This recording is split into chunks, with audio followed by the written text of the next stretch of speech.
ക്ക് സ്വാഗതം. അപ്പോൾ ഇന്ന് ഞാൻ വന്നിരിക്കുന്നത് നിങ്ങളെല്ലാവരും ആവശ്യപ്പെട്ട പ്രകാരം നല്ല ഒരു അടിപൊളി ബേക്കിംഗ് സോഡയും ബേക്കിംഗ് പൗഡറും ഒന്നും ഇല്ലാത്ത ഒരു കേക്കുമായിട്ടാണ്. അപ്പോൾ അതെങ്ങനെ തയ്യാറാക്കുന്നതെന്ന് നമുക്ക് നോക്കാം.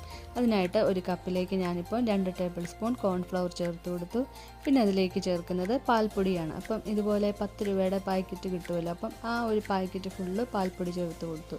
ഇനി നമ്മളതിലേക്ക് 1/4 ടീസ്പൂണിൻ്റെ പകുതി അളവിൽ ഉപ്പും കൂടി ചേർത്ത് ബാക്കി നമുക്ക് മൈദ കൊണ്ട് ആ കപ്പ് ലെവൽ ചെയ്യണം. എന്നിട്ട് നമുക്ക് ആ ഒരു കപ്പ് പൗഡർ നമുക്ക് ഒരു അരിപ്പയിലേക്ക് ചേർത്ത് കൊടുത്തതിന് ശേഷം അത് നന്നായിട്ടൊന്ന് ഒരു 5 പ്രാവശ്യം അരച്ചെടുക്കണം. എന്നിട്ട് അതവിടെ മാറ്റി വെച്ചതിന് ശേഷം ഒരു ബൗളിലേക്ക് 2 ടേബിൾ സ്പൂൺ പാലും 2 ടേബിൾ സ്പൂൺ സൺഫ്ലവർ ഓയിലും അതുപോലെ തന്നെ 1 ടീസ്പൂൺ വാനില എസൻസും കൂടി ചേർത്ത് അത് നമുക്ക് അവിടെ മാറ്റി വെക്കാം.